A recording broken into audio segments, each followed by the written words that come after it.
হে যুবক, আপনি কি জানেন আজকে সারা পৃথিবীর যুবক ক্যারিয়ার গঠন করার জন্য, নিজেকে প্রতিষ্ঠিত করার জন্য ক্লান্ত, তারপরও লেখাপড়া করে চাকরি নাই, রোজগারের ব্যবস্থা নেই, হীনমন্যতায় ভোগে। যুবক, আপনাদেরকে আমি কিছু পরামর্শ দিচ্ছি কোরআন থেকে, আল্লাহর পরামর্শ। হে যুবক, তুমি আল্লাহর পরামর্শ গ্রহণ করো, জিন্দগিতে অভাব থাকবে না। জিন্দগিতে বড় ইঞ্জিনিয়ার হতে চাও, আল্লাহর পক্ষ, আল্লাহর দাসত্ব করো, রাসূল সাল্লাল্লাহু আলাইহি সাল্লামকে নিজের জীবনের আদর্শ নেতা হিসেবে মেনে নাও, তোমার জীবন গঠন হয়ে যাবে। এক, আল্লাহর পথে চললে বিনিময়ে আল্লাহ পাক বলছেন যুবক কন, যুবতী কন, বৃদ্ধ কন, বনিতা কন, সবাইকে আল্লাহ পাক বলছেন আল্লাহর পথে চললে তোমাকে আমি সফলতা দান করব। দলিল, আল্লাহ পাক বলেন ক্বালা ইন্নী আবদুল্লাহি আতানিয়াল কিতাবা ওয়া জাআলানি নাবিয়্যা। আপনি সফলতা চাচ্ছেন, আল্লাহর পয়গম্বর হযরতে ঈসা আলাইহিস সালাম যুবক মানুষ, তিনি আসলেন পৃথিবীতে আসার পর তিনি বললেন, এক নম্বরে তিনি বললেন ক্বালা ইন্নী আবদুল্লাহ, আমি হলাম আল্লাহর বান্দা। এই যে আল্লাহর বান্দা হয়ে যান, মানে আমরা তো জন্মসূত্রে আল্লাহর বান্দা হয়েছি, কিন্তু আল্লাহর দাসত্ব করার যে গুণ, আল্লাহর বান্দা হিসেবে সে গুণ আমার মধ্যে নাই। হযরতে ঈসা আলাইহিস সালাম বললেন পৃথিবীর মানুষেরা শোনো, আমি যুবক মানুষ সফলতা পেয়েছি। যুবক বয়সে আল্লাহ পাক আমাকে নবুয়ত দান করেছেন, আমাকে আল্লাহ পাক আসমানি গ্রন্থ কিতাব তার পক্ষ থেকে কিতাব দিয়েছেন। ও ভাইরা আমার, ও যুবকেরা আমার, পৃথিবীতে নবী হওয়ার মতো আর কোনো মর্যাদা তো নাই। অতএব আপনি চেষ্টা করলে কিন্তু নবী হতে পারবেন না, কারণ নবী হওয়ার দরজা বন্ধ হয়ে গেছে। কিন্তু আপনি তো জীবনে সফল হতে পারবেন। ঈসা নবী বললেন ক্বালা ইন্নী আবদুল্লাহ, আমি আল্লাহর বান্দা। এ আল্লাহর বান্দা পরিচয় দিলেন, আল্লাহর বান্দার কাজ করলেন, আল্লাহর দাসত্বের কাজ করলেন।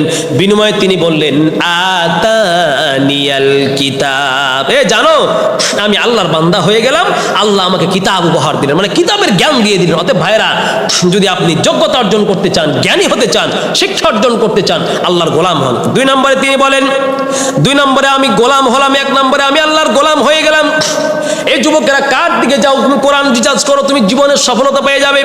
ঈসা নবী বললেন আমি আল্লাহর গোলাম হয়ে গেলাম, ওয়া জাআলানি নাবিয়্যা। এক নম্বর আল্লাহ আমাকে কিতাব দিলেন, আর দুই নম্বরে আল্লাহ পাক আমাকে নবী বানাই দিলেন। মানে কত বড় শ্রেষ্ঠ মর্যাদা দান করেন, সুবহানাল্লাহ, আল্লাহু আকবার। অতএব যুবককে বলবো আল্লাহর পথে চলুন, আল্লাহর গোলাম হয়ে যান, আপনি সফলতা পাবেন। নম্বর দুই, সম্মানের জিন্দেগি যাপন করবেন। যদি আপনি কিভাবে, আপনি যদি আল্লাহর বান্দা হয়ে যান, সম্মানের জিন্দেগি যাপন করতে পারবেন। আল্লাহর দাসত্বে হয়ে আবদ্ধ হয়ে যান, আল্লাহর দাসত্ব স্বীকার করুন, নামাজ পড়ুন, রোজা রাখুন, দেখবেন আল্লাহ পাক বলছেন যদি আপনি নামাজ পড়েন আপনাকে সফলতা আল্লাহ দিবেন, সম্মানের জিন্দেগি দিবেন। তিনি আবার বললেন, ঈসা নবী বলছেন ওয়া জাআলানি মুবারাকান আইনামা কুনতু ওয়া আওসানি বিস-সালাতি ওয়াজ-যাকাতি মা দুমতু হাইয়্যা।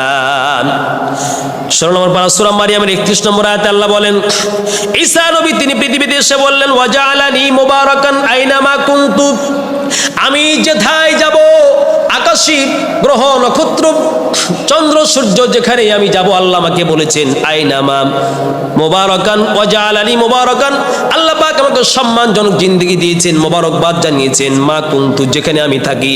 আর বিনিময়ে আল্লাহ আমাকে বলেছেন ওয়া আওসানি বিস-সালাতি ওয়াজ-যাকাতি মা দুমতু হাইয়্যা।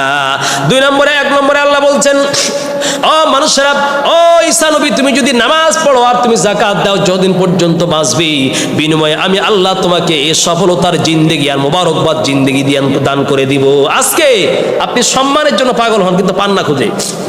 আপনি নামাজ পড়ুন আর যাকাত প্রদান করুন, সম্মানের গ্যারান্টি দিয়েছেন কে? আল্লাহ রাব্বুল আলামিন। নিজের মধ্যে ভালো হওয়ার আগ্রহ জন্ম দেন। আপনি নিজেকে ভালো করার জন্য একটু প্রস্তুতি নেন, নিজেকে ভালো করার জন্য আপনি প্রস্তুতি নেবেন, বিনিময়ে আল্লাহ পাক আপনাকে ভালো জিন্দেগি দিবেন, ভালো আল্লাহ পাক আপনাকে ভালো বানিয়ে দিবেন। আল্লাহ বলেন ওয়া বাররাম বিওয়ালিদাতি ওয়া লাম ইয়াজআলনি জাব্বারান শাকিয়্যা। আল্লাহ বলছেন ওয়া বাররাম বিওয়ালিদাতি, আমি ঈসা নবী বলছেন আমি মায়ের বাধ্য অবাধ্য সন্তান নই, মায়ের আনুগত্যশীল সন্তান। ওয়ালাম ইয়াজআলনি জাব্বারান শাকিয়া, আর আল্লাহ রাব্বুল আলামিন আমাকে দুর্ভাগ্য এবং কোনো আল্লাহ পাক আমাকে দুর্ভাগ্য বানান নাই এবং তিনি আমাকে অবাধ্য বানান নাই। এই যে ঈসা নবী আল্লাহর কাছে থেকে ওহীপ্রাপ্ত হয়ে পৃথিবীতে আসলেন, আসার পরে তিনি ভালো হওয়ার জন্য মনে প্রস্তুতি নিলেন। আল্লাহ বললেন ওয়ালাম ইয়াজআলনি জাব্বারান শাকিয়া। আরে জানো, ঈসা নবী পৃথিবীতে নিজেকে স্বতঃস্ফূর্তভাবে আল্লাহর দাসত্ব তিনি স্বীকার করলেন, বিনিময়ে আল্লাহ পাক তাকে সফলতার জিন্দেগি দিলেন। যুবক, আল্লাহর পথে চললে সবখানে শান্তি পাবেন। আপনি জানেন, সবখানে শান্তি পাবেন যদি আপনি আল্লাহর পথে চলেন। যেখানে যাবেন মনে হবে শত্রু। আজকে যুবক রাস্তাতে চলতে ফিরতে কোথাও শান্তি কেউ পায় না, অথচ আমরা তো দেখি কোরআনের দাওয়াত নিয়ে আমরা যেখানেই যাই সেখানে আমাদের আত্মীয় বের হয়ে যায়, অথচ কেউ না, কিন্তু সবাই আমাদের বন্ধুতে পরিণত হয়ে যায়। আপনি আল্লাহর পথে চলবেন, সব জায়গায় সবখানে শান্তি দিবেন কে? আল্লাহ রাব্বুল আলামিন। আল্লাহ বলেন ওয়াসসালামু আলাইয়া ইয়াউমা উলিদতু ওয়া ইয়াউমা আমুতু ওয়া ইয়াউমা উবআতু হাইয়া। হযরত ঈসা আলাইহিস সালাম বললেন আল্লাহ আমাকে ঘোষণা করেছেন ওয়াসসালামু আলাইয়া, আল্লাহ আমার প্রতি সম্মান দিয়েছেন, সালাম দিয়েছেন, শান্তি বর্ষণ করেছেন। আমি যখন থাকবো, যেই দিন জন্মগ্রহণ করব সেই দিন আমার জন্য শান্তি, যেই দিন মারা যাব সেই দিন আমার জন্য আল্লাহ শান্তি পৌঁছাইছেন। অতএব যুবক ভাইরে, যদি শান্তি পেতে চান, ও ভাইরা আমার, শান্তি সম্মান ইজ্জতের জন্য সবাই পাগল, কিন্তু শান্তির পথে নাই। নামাজের জন্য আসুন, আল্লাহ বলছেন হাইয়া আলাস সালাহ হাইয়া আলাল ফালাহ, এখানে আসো, শান্তি এখানে। হে আমার যুবক ভাইরা আমার, আপনি ক্যারিয়ার গঠন করতে চান, তাহলে আপনার শিক্ষা শুরু হয়ে যাক কোরআনের শিক্ষা। ইকরা বিসমি রাব্বিকাল্লাযী খলাক, খলাকাল ইনসানা মিন আলাক। আপনি আল্লাহর ওহীর শিক্ষা গ্রহণ করুন, ওহীর শিক্ষা দিয়ে আপনি সূচনা করুন। ও প্রিয় আমার মায়েরা, বাবারা, আপনার সন্তানকে আপনি ওহীর শিক্ষা দিয়ে সূচনা করেন। এই ওহীর শিক্ষা দিয়ে সূচনা করবেন, নুরানি মাদ্রাসায় ভর্তি করে কোরআন প্রথমে শিখান, তারপরে ইঞ্জিনিয়ার বানান। আসলে সন্তানকে আপনি কোরআন শিখান আগে। এই যে কোরআনের শিক্ষাটা আপনার সিনার মধ্যে সন্তানের দিলেন, এরপরে আপনি আপনার সন্তানকে ইঞ্জিনিয়ার, ডক্টর বানান। এরপর দেখবেন আপনার সন্তান পৃথিবীতে সবচেয়ে বড় আল্লাহওয়ালা, এবং দেখবেন আপনার সন্তান পৃথিবীতে ন্যায় নিষ্ঠাপূর্ণ একজন ডক্টর এবং ইঞ্জিনিয়ার হয়ে যাবে। সুবহানাল্লাহ। আল্লাহ বলছেন যদি শিক্ষা গ্রহণ করতে চাও, যৌবনের শিক্ষা গ্রহণ করো। যৌবনের শিক্ষা গ্রহণ করো মানে বাল্যকালে কোন শিক্ষা? আল্লাহর শিক্ষা। আল্লাহ বলেন ইয়াহইয়া খুদিল কিতাবা বিকুওয়া ওয়া আতাইনাহুল হুকমা সাবিয়া। সুবহানাল্লাহ।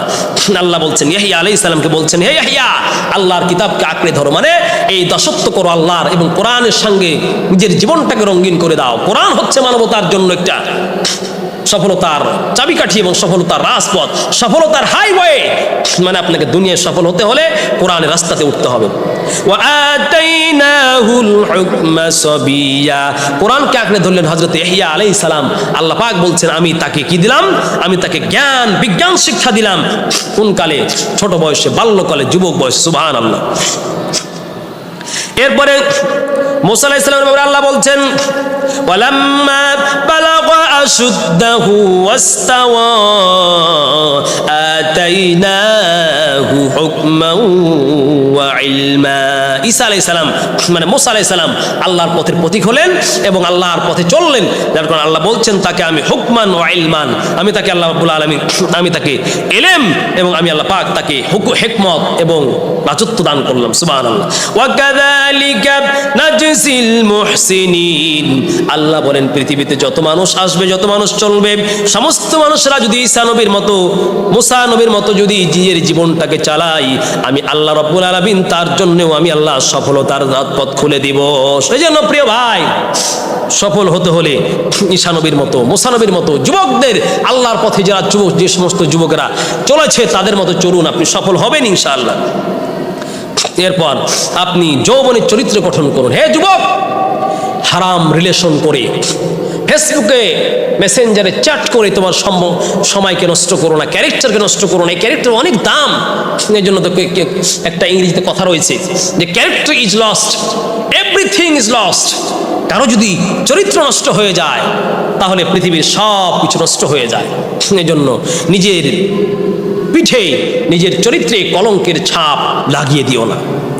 আল্লাহ বলেন, যুবকরে তোমার চরিত্র এবং ক্যারেক্টারকে তুমি সংরক্ষণ করো, বিপথে যেও না, জেনার পথে যেও না। শোনো তাহলে তোমাকে আমি কি দিব। আল্লাহ বলেন, ওয়া হানানাম মিল্লাদুন্না ওয়া যাকা ওয়া কানা তাকিয়া। আল্লাহ বলছেন, আমি ঈসা নবীকে আমার পক্ষ থেকে তাকে পূত পবিত্রময় জিন্দেগি দান করেছিলাম, আর আমি তাকে রহমতময় দিয়ে সুন্দর সুখ স্বাচ্ছন্দ্যময় জিন্দেগি দিয়েছিলাম। কেন? ওয়া কানা তাকিয়া, সে ছিল একজন আল্লাহ ভীরু। মানে তার চরিত্রের সাথে সে কালিমা লেপন করেনি, আল্লাহ বলা ছিল, বিনিময়ে আমি তাকে সফলতা দান করলাম। সুবহানাল্লাহ। বান্দি, হে যুবক, ইমানের বারত তোমার অন্তরের মধ্যে আছে। হে যুবক, তুমি ইমানের বারত জ্বালাও। ইমানের যে প্রতিভা তোমার মধ্যে আছে খোদা প্রদত্ত, এটাকে তুমি একটু অন্তরের মধ্য থেকে নিয়ে এটাকে তুমি মেহনত করো এবং নিজের সব কিছু পৃথিবী একদিকে দিয়ে দাও, আর তোমার ইমানের ক্যারেক্টার তুমি একদিকে দাও, ইমানকে একদিকে দিয়ে দাও, তাহলে পৃথিবীতে চিরস্মরণীয় হয়ে তুমি থাকবে। সুবহানাল্লাহ।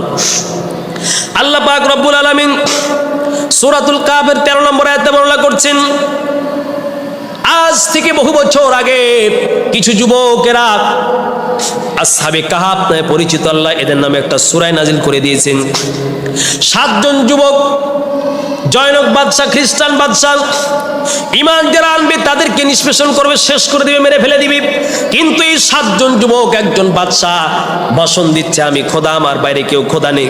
ওখান থেকে ভরা মজলিসের মধ্য থেকে 6 জন যুবক দাঁড়ায়, 7 জন যুবক দাঁড়ায় গেল, আর ওই যুবকদের সাথে একটা কুকুরও দাঁড়ায় গেল। তারা থাকবে না, পালিয়ে যাবে, চলে যাবে, বাদশার থেকে আড়াল হয়ে গেল।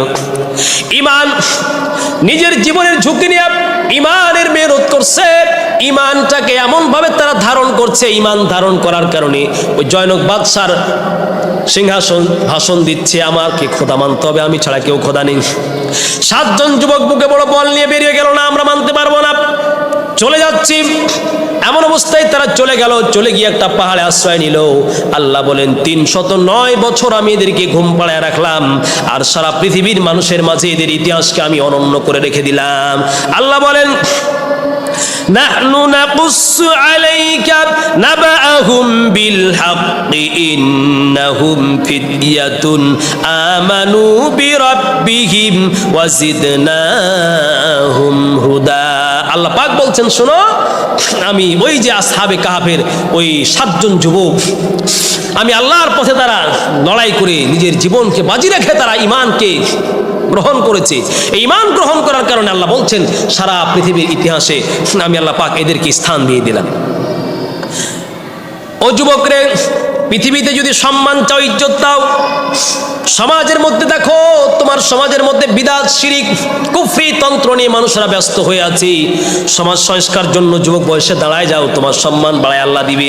আল্লাহ বলেন, ইব্রাহিম পয়গম্বর যুবক বয়সে তিনি মূর্তি পূজার বিরোধিতা করে মূর্তি ভাঙলেন, মানুষেরা তার বিরোধিতা করলো। আল্লাহ পাক বলছেন, ক্বালু সামি'না ফাতান ইয়াযকুরুহুম ইকালু লাহু ইব্রাহিম, ক্বালু সামি'না ফাতান ইযকারুহুম ইকালু লাহু ইব্রাহিম। সূরাতুল আম্বিয়া 60 নম্বর আয়াত। ইব্রাহিম নবী মূর্তি পূজা ভেঙে খান খান করে দিলেন, আর মানুষেরা বলল, আমরা একজন মানুষকে এর আলোচনা করতে শুনেছি, সে মনে হয় আমাদের মূর্তিকে ভেঙে দিয়েছে। এই যে সমাজ সংস্কার করার জন্য তুমি উঠে দাঁড়াও, তোমার জন্য আল্লাহর পাহাড় চলে সমতুল্য রহমত আল্লাহ তোমার প্রতি বেষ্টন করে দেবে। সুবহানাল্লাহ।